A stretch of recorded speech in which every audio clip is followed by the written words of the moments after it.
Hi, and welcome to Exquisite You. My name is Dhrumil, and this initiative is brought to you by Aries.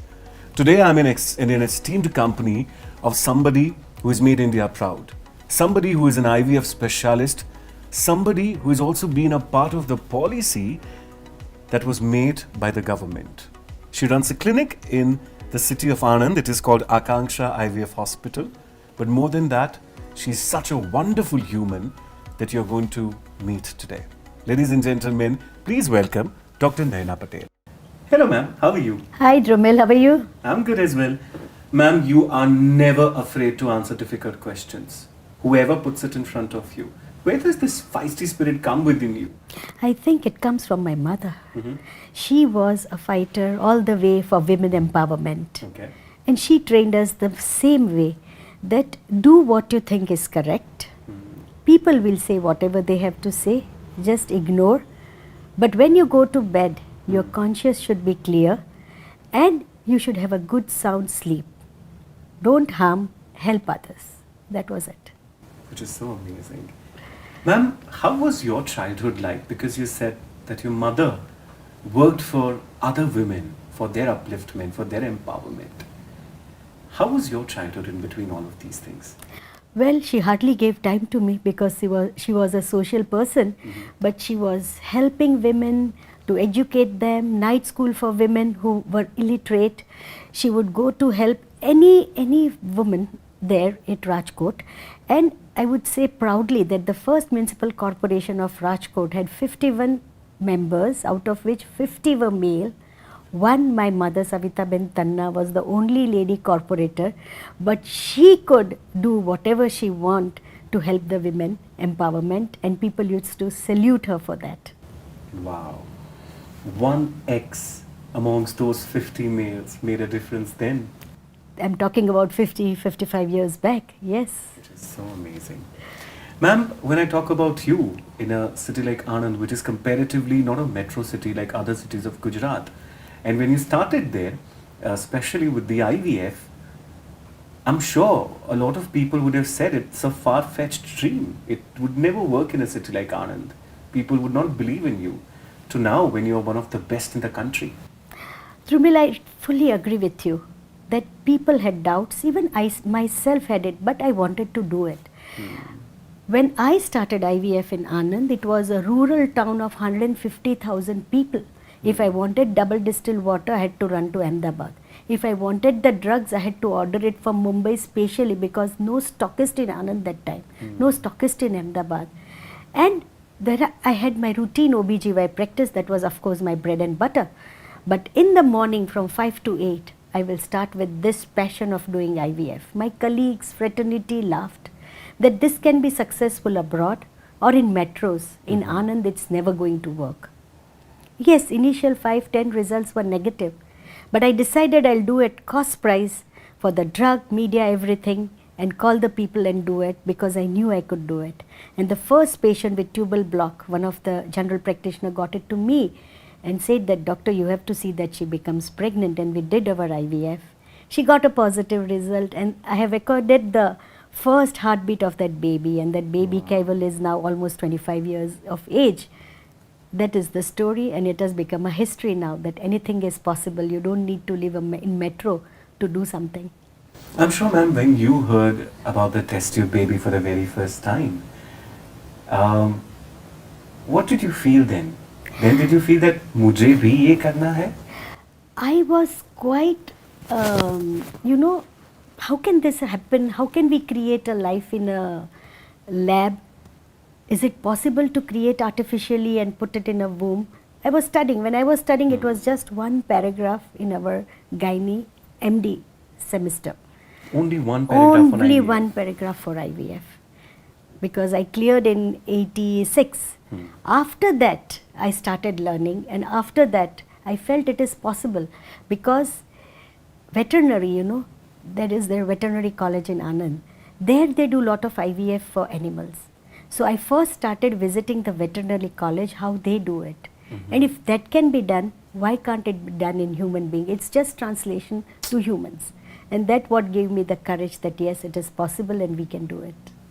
Ma'am, I'm sure that while you were experimenting, while you were learning, and you wanted to, you know, give happiness to couples who could not naturally conceive, there must be a lot of opposition also, especially from your male counterparts. Of course, we know we live in this male-dominated society. I would not say anymore, but still yes. And a female doing it, going ahead of the males, definitely is not that welcomed in our society. So there was lot of, comments, especially when I started doing surrogacy. People were like, what is she doing? This cannot be done. This is unethical. And so many comments I had at that time. And to my surprise, I remember once at the airport, a junior colleague was sitting with me and he said, Doctor, how can you do surrogacy? I can never even think of it.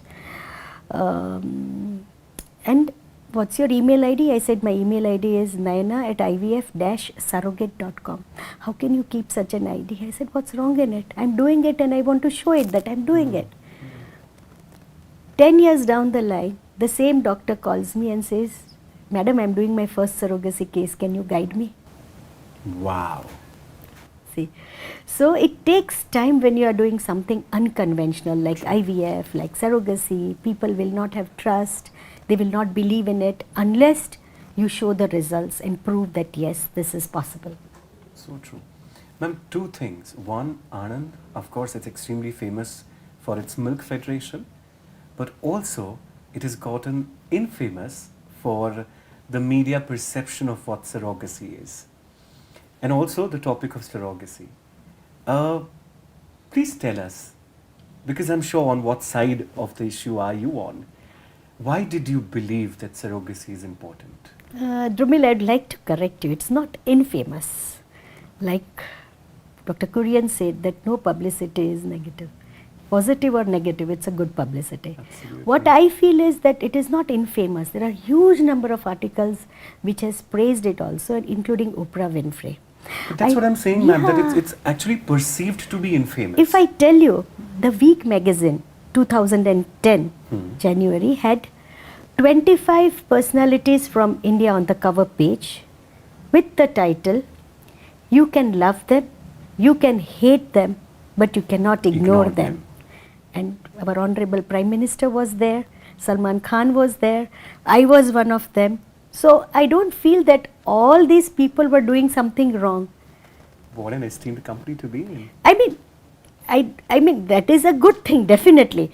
But people like them, people have judged also these people. Absolutely. Who are, doing tremendous good work. So people can think whatever they may want to. It's like where you are standing. Somebody who genuinely needs surrogacy would look it as an opportunity. Somebody who has easily had baby or does not believe in having children like this would think it the other way. So it's all being judgmental without experiencing. I tell these people that you have to experience infertility for a day. You have to be in the shoes of that surrogate mother for a day to experience what they are going through. And once they get the baby and the outcome, go and see what they are experiencing. Don't just sit in an office and pass comments. True. Absolutely. Makes a lot of sense. Ma'am, where are we in the country right now with laws of surrogacy? Because there are so many couples for whom, treatments don't work. Or even if they want to go for surrogacy by choice, where do we stand as a country right now? The government has taken a very positive step in regulating surrogacy. Okay. So now the new Surrogacy Act is out, which is very good. Few flaws, I would say, which they need to reconsider. I am sure they will. But the Act now says that each and every file of the couple who is going for surrogacy should get an eligibility certificate where they've put fixed criteria. The age group, they should not have a child, and unless the child is physically or mentally challenged, then they should have a genuine medical problem. Nobody should do it just for the convenience, which is very true. They've debarred the same-sex couple, etc. And for the surrogate also, they've put very nice criteria that 25 to 35 years and they should be healthy, etc. So that's very good. And once they get the eligibility with the insurance of the surrogate, they get the essentiality, and then we can start doing the procedure. So right now, all the couples, the females who are born without uterus or had cancer and do not have a child, can go for surrogacy according to this act. But the couple who have one child, like we believe in 2-3 children, they cannot go for surrogacy. Donor egg is not allowed for surrogacy, and many a times the couple tries doing infertility treatment till the female is 43, 44, and the last resort is surrogacy. So she may not have eggs at that time. Right. So such females have spent her life doing the treatment, now wants a child through donor and surrogacy, they cannot have. Or the age group, they've said female should be less than 50 who is intending mother, and father less than 50 or 5. But many a times we see a couple, the male is 56 and the female is still 47. They cannot go because the male is above that 55 years of age. Right. So these small things, if they look into it, I think this surrogacy act is going to be a boon. They have not allowed commercial surrogacy, altruistic, but yes, any unwilling person can also do surrogacy for you.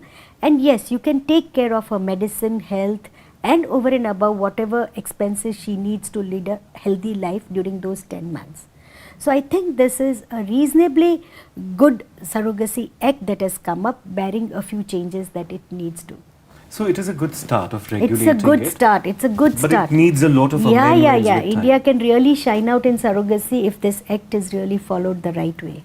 And when they were forming the policy, they did come to you for suggestions. They had come as a visiting to Akanksha hospital, the Rajya Sabha union ministers, there were 2 of them, and Rajya Sabha members, to see what's really surrogacy, how it is being done.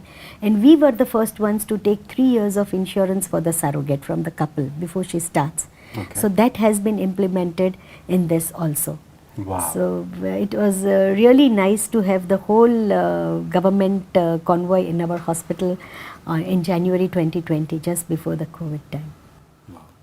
But I think a few years before that, you faced possibly one of the toughest professional challenges that you could not even imagine would happen to you when you built up a beautiful place and something didn't go right in your favor. Would you want to share that, and how did you come out of it? What kept you motivated at that time? Well, Drumil, yes, I would say that in a town of Anand, I wanted to start a very nice hospital. I had kept my surrogates in mind. You know, I even run a surrogate trust. Even now, all my ex-surrogates can come to my trust, take treatment, take educational loans for their children, and free treatment for their family. We give them from that trust, Anand Surrogate Trust. There what happened is that this hospital was built keeping in mind that the couples will come, NICU will be there, human milk bank will be there, maternity unit, IVF all under one roof. And the foreign surrogacy got banned in November. And people thought this hospital was to start December 2015, and November 2015 the foreign surrogacy got banned, OCI surrogacy got banned. So people thought that this hospital is never going to start because they thought that surrogacy is my forte. And to my surprise, people whom I had already employed started backing out that no, this is not going to work. I was just going to shift my old hospital to new one, and there when I saw this chaos, I decided I'll have a huge inauguration and call 5,000 people to show that yes, this is starting, and touch wood today. After 8 years, it is running very successfully. The NICU, the human milk bank, it is a free service. Wow. We are providing corporate social responsibility, the IVF department, the maternity, and also we now have a huge cardiology department with us with bypass surgeries. So I think where there is a will, there is a way, and when you do good, it comes around. It does come around, absolutely, and what a fab story. But ma'am, you are outspoken, you speak your mind, but there was one time when you had hidden something, and that was your pregnancy. That's very common for females, you know, when they want to go for a job or anything. Like I stood first in my MBBS and I wanted to go for my gynae. Right. And when I went there for interview, we had one madam, she's now in Rajkot, Madam Mohile, that everybody wanted to go to her unit, which was unit number 2. Okay. So that was the best unit, and I decided that I also want to go there. But God forbid, I'm 3 months pregnant. If madam knows, then she will not take me as a candidate for residency, because she'll feel that once they get pregnant, they have a baby, they will not give enough time. And in residency, first year residents are known as laborers. Okay. So I was trying to hide it, and then madam selected me. And then I went and told madam that, madam, I have hidden this because I wanted to be in your unit. And she laughed that the moment you walked in the interview room, I knew you were pregnant. And the same thing happened now. When I opened my Zevia IVF in Jaipur, my consultant doctor whom I had trained and appointed, we started, we had an inauguration, and then 2 months down the line when I go there, she says, madam, you will not scold me. I said, why? I'm pregnant 4 months and I hid from you, I did not tell you. I said, no, I'm really happy that you are pregnant. This is a priority in life. Don't worry about your career. It will go on smoothly. What will happen if a baby comes? No, females are as good at work as males, even if they are pregnant, carrying baby and delivering. Absolutely. And she continued, she delivered a baby and she is doing a fantastic job in Jaipur. She thought she'll lose her job. I said, never ever. And in my hospital also, all the female staffs, they know that even if they are pregnant, they'll get all the leave, everything, all the support from the hospital. Wow, which I think is fantastic, because ma'am, it's not just into medicine. You pick up any profession. A young woman is denied a job thinking that she's just gotten married, she'll plan a baby. That's the mentality still there. And I'm like, look at her qualifications, look at her degrees, look at her experience, look at what she wants to bring to your table. But all you care about is a pregnancy, and for 6 months you have to pay her. I'm so happy That's that you're the hard changing reality, this. yeah, but That's it a should hard not reality. be, yeah. So one of the best chat show of the world, I've got to know, sent an investigating journalist to Anand to make sure that you're doing all the right things. What was this chat show? I got a mail from Oprah Winfrey's office she's saying that we would like to do a story on your work that you do. Okay. And I was overjoyed. A message from there. So I said yes, and Lisa Ling, who was the investigative journalist over there, she came with her whole team for 5 days in Anand. They did the shooting for me in the hospital, and the surrogates shooting was their own. What did they have to say? That when we had come 1 year back after tsunami, we saw a very sad part of India where the kidneys were stolen or sold from the sailors who had lost everything in tsunami, Right. the boatmen, etc., for just 25,000 rupees. So we thought that what is this surrogacy going on in India? And we came here, we are very happy that the surrogates are being treated so well, they are being compensated so well, and then they are taught how to use this money to buy a house, educate children, everything. Their life is changing. 180 degrees turnaround. And that's why Oprah Winfrey titled is One Woman Helping Another Woman. I love it. And she sent the same message to me, God bless you, Dr. Patel. You do this great work, continue this great work. Wow. But I'm sure, ma'am, while you had your kid, there would be a lot of questions with the society be asking him that what is your mother doing? Because even people from your own profession didn't believe in you when you wanted to do something very unconventional. And when surrogacy has become such a taboo topic without understanding what really goes in there, without, as you mentioned, that, be that couple for a day and then speak for them. So what did your children go through? What was your conversation with them like? Because it's a very unconventional thing. I fully agree with you. I especially remember my son when he was growing and he was in a school. Always one day or the other there was some article in the newspaper. And in the morning, if I say the first thing, there's some article in the newspaper, he would come literally scared and ask me, is it a positive or a negative article? I said, why? Child. Because he has to go to the school, he has to face other children, he has to face the teachers. I called him, I made him sit and I made him understand the whole procedure, that this is what I do. There is nothing wrong in surrogacy. Don't believe it is wrong. And whatever it is, anyone says something, you can explain this to them. And he was very happy. He himself is an IVF consultant now, and he 100% believes in what I did and wants to continue that. Which is so amazing. Ma'am, while we are talking about IVF and surrogacy, I think both of these are also very important for discordant couples of all the kinds. People who have HIV, or possibly the transgender community, or the same-sex couples. Currently, we do not have rules or laws which give them the freedom to become parents. What is your take on this? Look, Drumil, for HIV and HBsAg, all these discordant couples, we can do IVF. We ourselves do it, but we have to be very, very careful about how we maintain the eggs, sperms, embryos, etc. and how we take up the procedure. There are guidelines to be followed that we follow. Regarding the same-sex couple, LGBTQ, it's a very difficult thing right now because surrogacy is not allowed for them. Recently there was a case where they changed the gender after freezing the sperms and then they could have a baby with one's egg sperms. Yes, that's a possibility. The lesbian couples still have a chance because they can do it as a single mother IVF and get the sperm from donation. But the single father, same-sex couples, that is the male, gays and the transgender still have an issue. Maybe.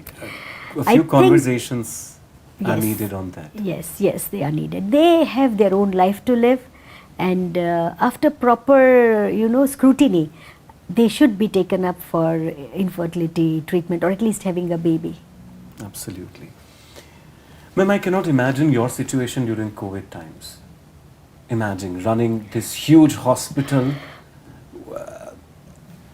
so many people around, so many people to take care of, a small city with minimal resources. COVID and I shiver. There was a overnight ban on everything, no travel, curfew. Right. I had 100 pregnant surrogates that time. 100. And the couples were from all over India. Even the district borders were closed. Why talk about states? And NRIs from Dubai, USA who had Indian passports, their children were there with us. And imagine if one surrogate gets COVID, all 100 would get it. They were there together. We didn't have support. Manpower stopped coming to cook meal, to give them. And the babies would not wait. They would start delivering. I remember the sleepless nights we had. We had to keep the babies. We had a video call time in the afternoon to show the couple that the baby is fine. The couple crying over there, I have a child after 20 years, I can't come closer to the baby. Nannies, where to get? The nurses were not available. And we have to quarantine them and then hand over the baby. 15 days, 2 sets of nannies. Again 15 days after quarantine, another 2. That was how we were working. The oldest baby, I think, was 3.5 months when we handed over them to a Pune-based couple. They could travel only then. And when they started coming, the borders were open, the societies gave problem. Nobody wanted the couple. Hotels were closed for 3-4 months. So nobody wanted them in their society. So every day I had to call the collector. I was very happy the DSP and collector in Rajkot were very supportive. But beyond a certain limit, they raised their hands that we have to be with the company. But thank God those days passed off very smoothly. All surrogates safe, all babies safe. Which is superb. I actually am having goosebumps while listening to these stories. Like 100 surrogate mothers in the same place and babies won't wait for anybody. One Rajya Sabha member called me, Doctor, what are you doing? I've seen your facility in January. There were so many pregnant. How will you manage them? I said, I'm managing. Wow. It was a teamwork, team effort. Ma'am, you're in your 60s and there is, of course, you are in your 30s. Thank you. But there is no stopping. What is it that you look forward in life now with your interests? Well, of course, enjoy life, give it back to the society, education of the underprivileged people. That is a big, big thing that I want. Personally, I want to see that I can educate people who have children who are very intelligent but they don't have money to educate them. So that is one more thing that I want to do. And research. Huge interest in research, artificial intelligence. I have been part on 2-3 projects, and stem cells, another controversy. Absolutely. I have started doing that also, working on it, that how good, how bad it is, but it's really good and it could be the future. So my interest is right now research, give it back to the society, mainly education and of course medical part, and enjoy. Wow. So you have decided to choose all the unconventional things to do and then to build up a road for the rest of the people to follow. Yes, I believe in that, off-roading and then coming back to the road. But that gets you so much of negative press as well all the time. Look, I'm not afraid of negative press. Frankly speaking, I can ignore that as long as I know what I'm doing is right. right. Challenges are there. Huge number of challenges I face. But I think at now, experience of the 6 decades, I can overcome them. I can just ignore the challenge and find an opportunity out of it, that what I should do to overcome this challenge and do it even better. Wow. Which is superb. And for women, yes, everything for women I would want to do. Even my surrogates today can come knocking at my door any time. They know, madam, they call me mother, most of them, madam would help us. Wow. Before we depart, one last question I wanted to ask you is about myths that people have about surrogacy. What they feel is that you are exploiting some poor woman. In America, it's the highest number of surrogacy in the world is done in America, but they criticize why. Don't you think that there also there are women who are getting exploited? This is not exploitation. Surrogate mother knows that she is doing this 9 months of service. We scrutinize her, we screen her properly so that there is minimal risk. And after that, we are not removing any organ like kidney. Yeah. She has her uterus. There are so many surrogates after delivering one surrogate baby, carried their own child and delivered their own child to complete their family. So it's just a 9 month of hand holding to a couple to give a baby and in return change her and her family life. That's what I would say. So please remove all the myths unless you experience once again a surrogate's life and an infertile couple's life, you will not understand this. Absolutely. Thank you so much, ma'am. I think there is so much more to learn from you, and we could only speak about certain things majorly on surrogacy, but I'm sure there is enough material about you on internet as well. You have done your TED Talks, you've been invited to the BBC in UK wherein you gave some amazing interviews. Thank you very much for being here with us. It was a pleasure talking to you, and how I wish we could speak more, but never say never.